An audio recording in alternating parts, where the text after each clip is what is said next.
This podcast is recorded on the lands of the Ngunnawal people. We acknowledge their continuing connection to land, waters, and culture, and pay our respects to elders past, present, and emerging. Sovereignty was never ceded. This always was and always will be Aboriginal land.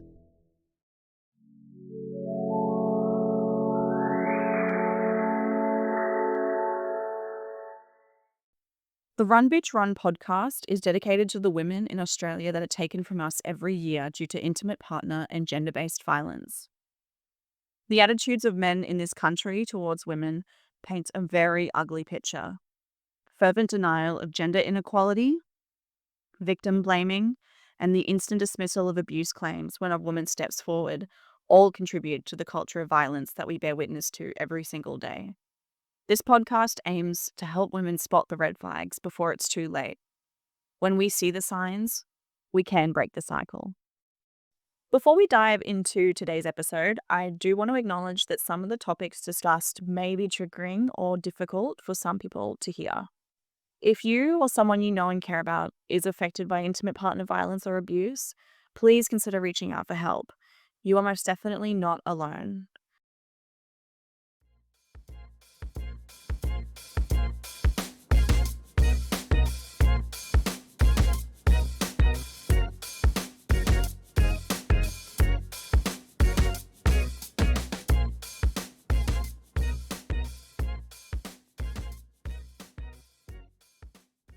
Hey everyone, welcome back to the Run Bitch Run podcast. I am Audrey, and it has been, I think, maybe about a month since I released the last episode, if not maybe a little bit longer. I have had a little bit of things happening in my life, just some stuff going on, just family stuff. So I have taken a little bit of time off, and I just kind of wanted to recenter myself before I came back to the pod, just because I feel like if I record it and I'm not 100% in it, it's just not going to sound or make as much sense or sound as good. So I wanted to take my time, and now I'm back. We are, I think it's 2 weeks past the election at this point. I think the last episode was happening maybe like 2 weeks before the election, even before the AEC voting, like change your address was cut off, that cut-off period. So I think it has been a hot second. Obviously, the Labor landslide happened. That was holy shit. I did not expect that. I don't think anybody fucking expected that. But I think that is to kind of be expected when the Liberals run the kind of campaign that they did, which really, as we all saw, aligned themselves too far right with Trump. And it didn't work. It didn't work for them. And then obviously the Labor landslide meant that the second preference going to Labor from the exit of the Liberal vote meant that the Greens were sort of kicked out of the House of Reps. But we did, I think, keep one seat in there, so fuck yes, although Adam Bant lost his seat. And now we have, I think her name is Larissa Waters, if I'm not mistaken, is the new leader of the Greens. So excited to see what she does with it. We also have a new female leader of the Liberal Party. Don't get me started on Sussan. She wants to say it's Susan Lee, right? But she added an extra S into her name for the purpose of numerology. Now, I'm a wee-woo girl. Like, I love the woo-woo, right? The New Age, tarot, all that shit. I love it. But I just don't know if changing the name that you were born with can change your life in that dramatic of a way. But I mean, now she's she's a contender for prime minister. So maybe she did do something right. Who am I to judge? Anyways, away from politics, because I feel like everyone listening to this has probably overheard everything fucking recently to do with politics. So let's just step away from that guy. I recently went to Melbourne for the first time. I know people listening probably going to be like, wow, that's fucked. How have you only just been to Melbourne for the first time? And I agree. It was interesting. I stayed in Yarraville in this beautiful little Airbnb. The purpose of the trip was to visit some family there. And that was achieved success. My family that I was visiting, they're in Daylesford, so got to experience Daylesford over Easter, which was stunning. Just like the most beautiful kind of. It was a bit rainy too, so like really like up in the mountains kind of rainy vibe down in Victoria. I don't really know how to explain it because I did only get to spend like a brief drive through. It was a kind of a a rushed trip. We only had 3 days, my partner and I. So, but it was fun. We did the trip with our dogs, which we've never taken them on a road trip before. That was a whole thing. On the way back, because I drive an electric car, we got stuck for, I think it was like 3.5 hours at a EV charger, which we were supposed to get back in. We were trying to get back in on the Monday, the Easter Monday. I think we were trying to get back in at around 6, and then we didn't get back till like 8 or like 8:30. So definitely plan appropriately if you also drive an EV and you're trying to do a trip that long. My car does not have the kind of range where we could have just driven off. Like, we had to wait for the charger. There was a whole list that had been created by other people. So it was a whole thing. Anyways, got to go to Melbourne for the first time. I won't go too much into it for personal reasons, but it was great. We loved it. What else has been happening? I did actually announce on my personal Instagram this episode was going to be about, I think it was going to be about originally breadcrumbing, tying into attachment theory. When I was doing research on attachment theory, I kind of realized that it's a bit bigger of a concept than I probably initially thought it was. So I wanted to give it the due diligence that it deserved and sort of give it a hot sec and like actually do some better research into it. And on that topic, I am still doing this episode on breadcrumbing, so I'll talk about that in a second. But I wanted to kind of dive into the attachment theory and stuff a little bit more in the context of E&M, which is ethical non-monogamy. Some people refer to it as consensual non-monogamy, which you can read about because I'm going to write a book about it, or I have sort of started writing a book about it. I've wanted to write a book about something. I've wanted to write something. I've been writing since I was a very young child, and I've always wanted to publish something or self-publish something. And so I have been reflecting the past couple of years, what am I passionate about? And I'm really fucking interested in feminism, number one, and also just polyamory, E&M. Like, it actually just really interests me. And so I wanted to write a book, or I suppose I'm probably going to end up doing it more as something called a zine, if you know what that is. It's a very 90s term for like a self-published online sort of, or it can be physical as well, but it's like a mini magazine type of thing. Very, what's the word I'm looking for? Is salt of the earth an offensive term? I don't know, but you know what I mean? Like, it's very, back to ground. You know what I'm trying to say? I can't think of the word because it's a Sunday morning, but it's very authentic, I suppose, is probably the way I'm trying to say. Like, it's not highly edited like you see with magazines. It's very much just someone speaking personally about something that they're passionate about most of the time. So I think what I'm going to do is write and put a bit of my creative energy when I'm not doing the podcast into writing a zine about the intersection between neurodivergence and polyamory. And I want to call it polydivergent. So if anyone has any feedback on that, let me know.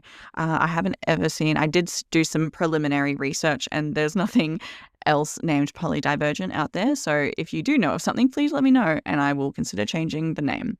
But yeah, I'd like to take my time with stuff. So I'm only saying this now just to kind of throw it out there and see if anyone has any feedback on that or if that's interesting to them and they might read it.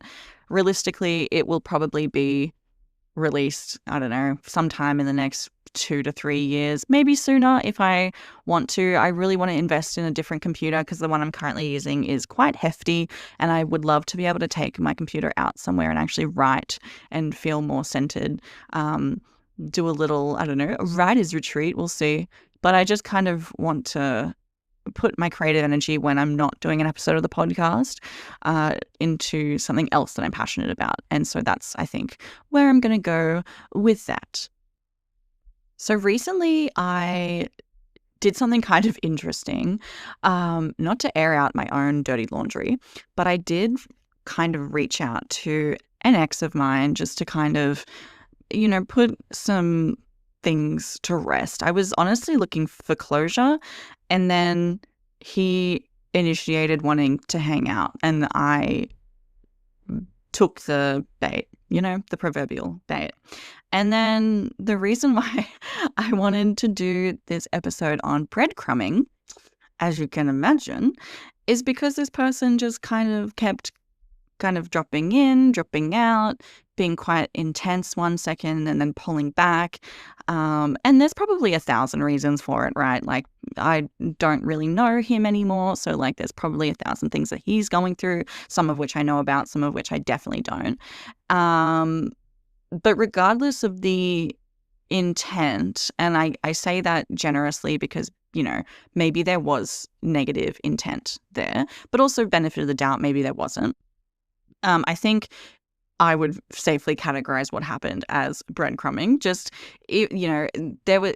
I'll go into it, but essentially it just really triggered me, and I wanted to kind of talk about why breadcrumbing really triggers people, and it does sort of tie into attachment theory. And so that is going to be part of the book and what I talk about in the book or the zine or the zine. I fucking don't know what to pronounce it. Zine, you know what I mean. Zine, you know what I mean. So not to air out my dirty laundry or anything, but apparently, that is what this podcast is for, and it is weirdly therapeutic. I did end up cutting my ex off again. I realized that there just wasn't, I just didn't have the space to have someone that insinuated they could be somewhat consistent with communicating with me, and then the actions not line up with that. And I think when I really think about it, that's what bothers me the most, is when people say something and do another. When you strip it down, that's essentially what it is, right? But as I'm going to go into now, let's talk a little bit more about fucking breadcrumbing, what that is. Is it such, is everyone that does it coming at it with the insane negative intent like we think they are? Or are some people just unaware? And I think that there is that intersection as well, as I previously mentioned, where some people that are neurodivergent, it might be something that they do without them meaning to do it. And so there could be the benefit of the doubt there in terms of intent. But I think when you bring this up with people and you say, hey, I don't like that this is happening, I think how they respond to it is really interesting, and that's very telling. So in saying that, let's get into it. Let's have a look at actually what breadcrumbing is, and especially what it looks like in the modern age and modern dating, rather than, the books that I have read that mention it, that talk about internet dating on like rsvp.com. Okay, let's look at a more relevant age.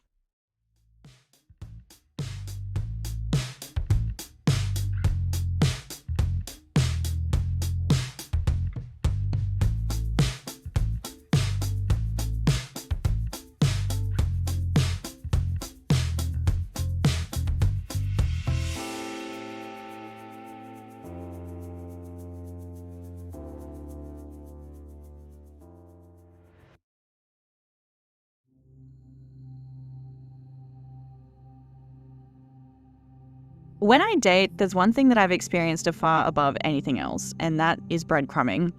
Someone who breadcrumbs will lead you on by dropping small morsels of interest, maybe an occasional message, phone call, vague date plan, or social media interaction like viewing your story on Instagram. But these signs of interest only happen sporadically and usually won't have any follow through. In other words, a complete and total mindfuck. Breadcrumbing is sometimes referred to as Hansel and Greteling, which you probably know, but it originates from the Hansel and Gretel fairy tale published by the Brothers Grimm in 1812. The story tells of two siblings who are abandoned in a forest by their evil stepmother and, in my personal opinion, a very weak-minded father. The brother and sister then fall into the hands of a witch who lives in a house made of sweets and lollies, and the witch, who is secretly a cannibal also, intends to fatten Hansel, the brother, before eventually eating him. However, and this is a spoiler alert to the story if you haven't already read it in the last 200 years, Gretel does save her brother by pushing the witch into her oven, killing her, and then together they escape with the witch's treasure. Very delightful.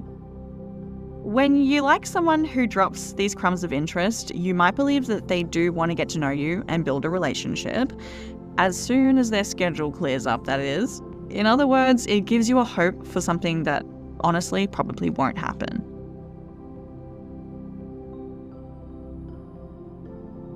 An excellent article that I recently read called The Hidden Dangers of Breadcrumbing on Your Mental Health by Karen Andrea Stefan. Don't know why I said that so weird. Andrea Stefan states the chemical reasoning behind why we respond to these behaviours the way that we do. 1. The need for predictability. So human brains thrive on predictability and stability. When we experience consistent behavior from someone, our brain releases oxytocin, which is often called the love hormone. You've probably heard of that before, which promotes feelings of trust and bonding. Breadcrumbing, with its erratic and unpredictable nature, disrupts this process, and that leads to feelings of unease or insecurity. 2. Cortisol and stress. When someone breadcrumbs you, the constant uncertainty and lack of clarity triggers the release of cortisol, the body's primary stress hormone. Elevated cortisol levels over prolonged periods can lead to chronic stress, which has numerous negative effects on physical and mental health, including increased anxiety, depression, and weakened immune function. 3. Dopamine and the reward systems. So breadcrumbing exploits the brain's reward system by each small, inconsistent piece of attention acting like reward, releasing dopamine, the feel-good neurotransmitter. This intermittent reinforcement keeps you hooked, much like a gambler at a slot machine. The sporadic nature of these rewards makes them even more addictive, leading you to crave the next hit of attention, even though it often never leads to a satisfying outcome.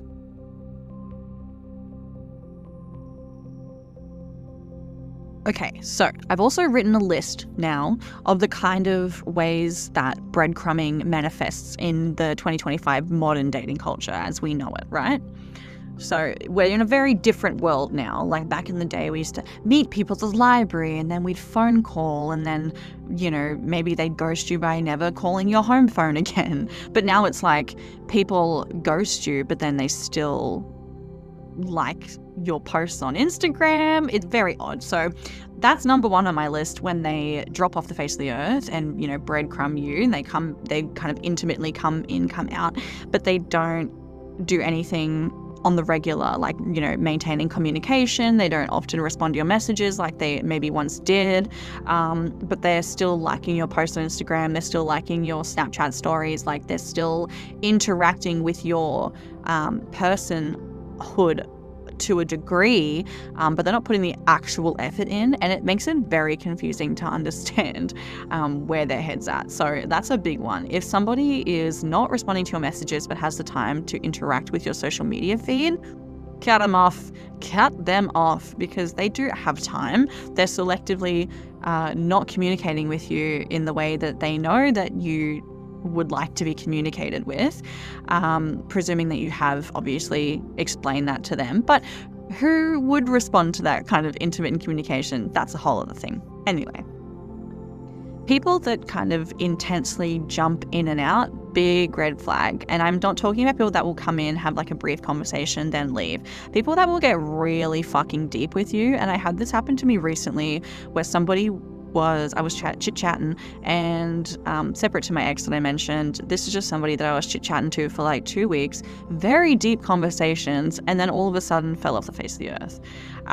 We didn't really disagree on anything substantial, so obviously it's a him problem, but very confusing. That major red flag. And if that person was to come back in again, I would say no thank you, because breadcrumbing, right?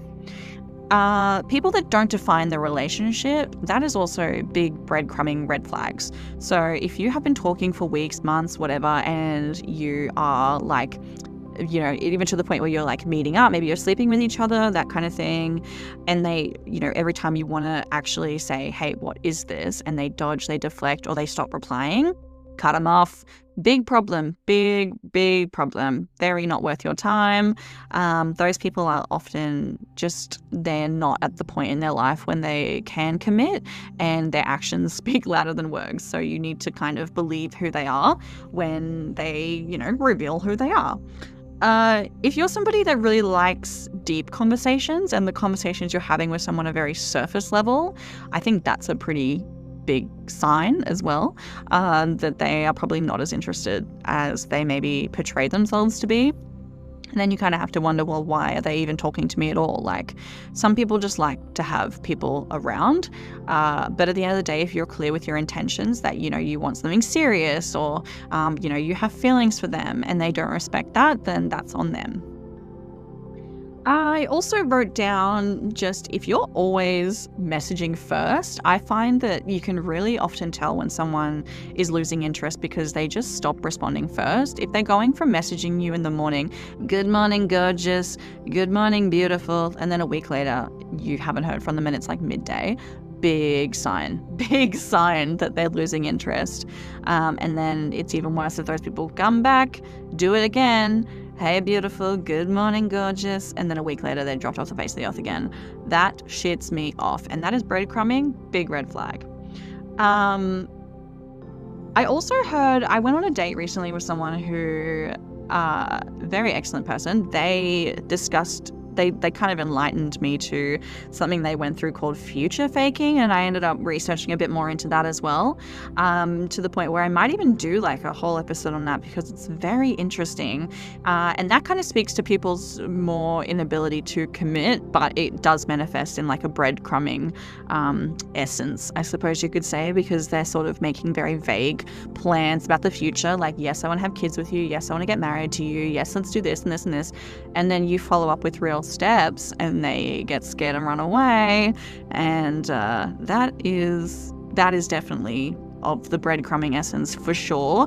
And if somebody's making low effort plans or like very vague plans with no follow through, again, big red flag.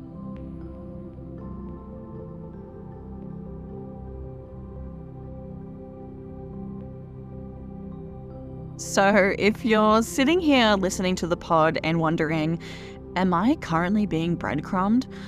I would say it's probably not a great sign, and we maybe can assume yes, but that is your own individual journey. And I just want to point out to be kind to yourself, because this kind of behavior is very successfully ingrained into our culture, the modern dating culture, especially through the popularization of phrases like treat 'em mean, keep 'em keen. I fucking hate that phrase because, frankly, no one responds to that anymore. I've also learnt the phrase, you attract more flies with honey than vinegar, and it's so true, but for some reason, treat 'em mean, keep 'em keen, that is toxic fuckboy mantra. And I think we could all do a bit better at just steering so clear of those people. So with that in mind, how do we break the cycle? Number one, numero uno, cut them off. Fuck them off. If you think someone's breadcrumbing you, the most powerful thing you can do is just cut them off. Block them, mute them, delete the chat history if you want to. That's something that I do just so I don't go back through and read it and get sad. And it's important to note that your brain actually can't heal if you're still being fed the same crumbs of dopamine. Speaking from personal experience. 2, when someone sells you a fantasy, I suppose, of who they are, you're allowed to grieve that, especially if that's not who they actually turned out to be, because you're losing the idea of someone. It's not someone that actually is real, which I suppose is in some ways worse, but you're allowed to grieve the future that you thought you potentially could have had. I think that's very valid. And some ways you could do that might be writing a letter to that person or even to yourself and burning it. Love a burning letter moment. 3, I would definitely say I do this as much as I possibly can, which is reparent my inner child. I think about little Audrey a lot, especially when I'm dating, because I think a lot of my attachment, my attachment trauma, my attachment bonds, like things like that, which I'll get into in my book, that also comes from my childhood and my inner child, and it triggers those old wounds a lot of the time. And I kind of have to turn around and sit with myself and say, what would I say to little Audrey right now? And I try and just speak to her with kindness, and I give myself the love and the consistency that I know that I deserve, quite frankly.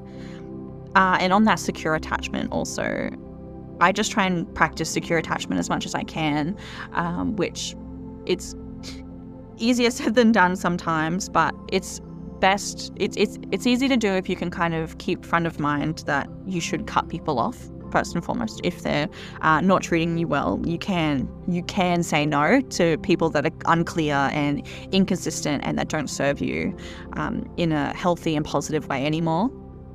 I think you can practice secure attachment by just communicating your needs very early on in a relationship and making sure that there's no, I guess, miscommunication about that as much as you possibly can.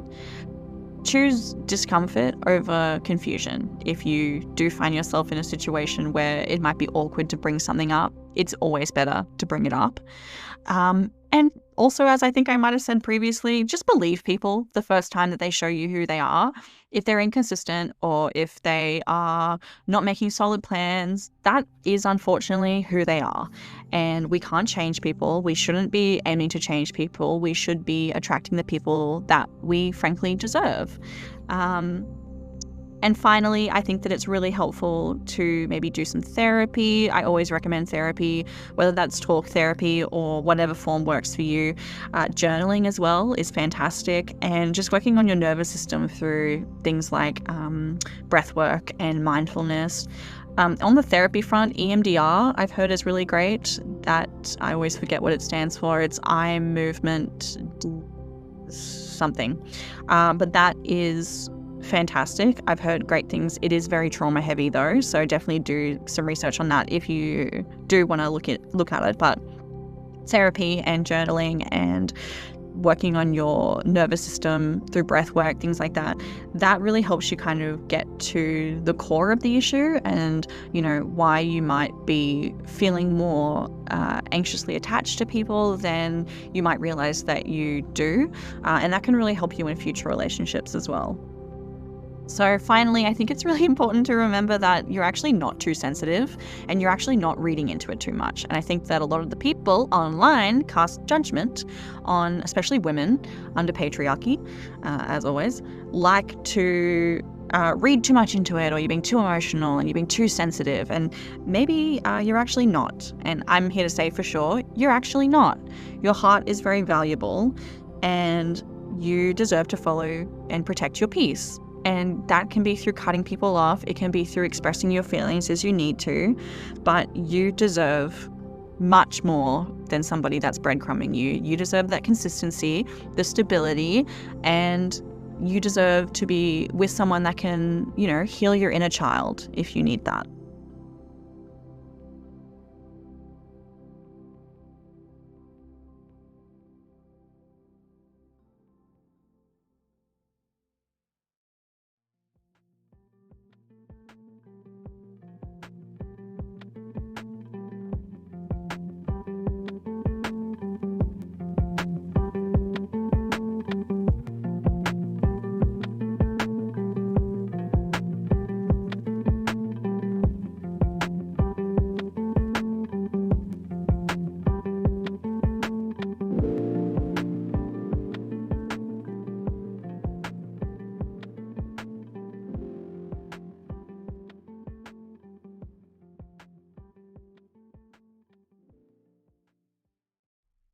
That's going to be everything for today's episode. I hope that you've enjoyed this one. I wanted to do something a little more lighthearted while still touching on some pretty important and interesting topics as well. I think the next episode, I might actually do it on ghosting, just because that has also recently happened to me. We love it. And it's getting to be a pattern. And I would love to talk that out because it's just so interesting that in 2025, people, men specifically, the slightly older variety of men, will just consistently drop off the face of the fucking planet. It's so weird. Anyway, I'll save that for next week, but I hope that you've had the best few weeks. I also wanted to say there was a rally on the 10th of May organized by What Were You Wearing? I actually wasn't able to attend this rally, unfortunately, but I was at the one that was held around the same time last year. Fantastic rallies. If there is another one coming up soon, I'd highly recommend that you check it out. Obviously, with the aim to kind of, help curb the fucking femicide in this country. And that is a core reason why I do the podcast as well. So I would highly recommend that if you can go along to a rally at some point, please do. There is strength in numbers, and we definitely need as many people as we can to show up for the women in this country and fight against gendered-based and intimate partner-based violence. Oh, and don't forget, if you do need a support in any capacity, if you need assistance, please, there are support links in the description below. And yeah, I hope that everyone has a great time between now and the next episode, and I will chat to you guys in the next one. Thank you. Bye.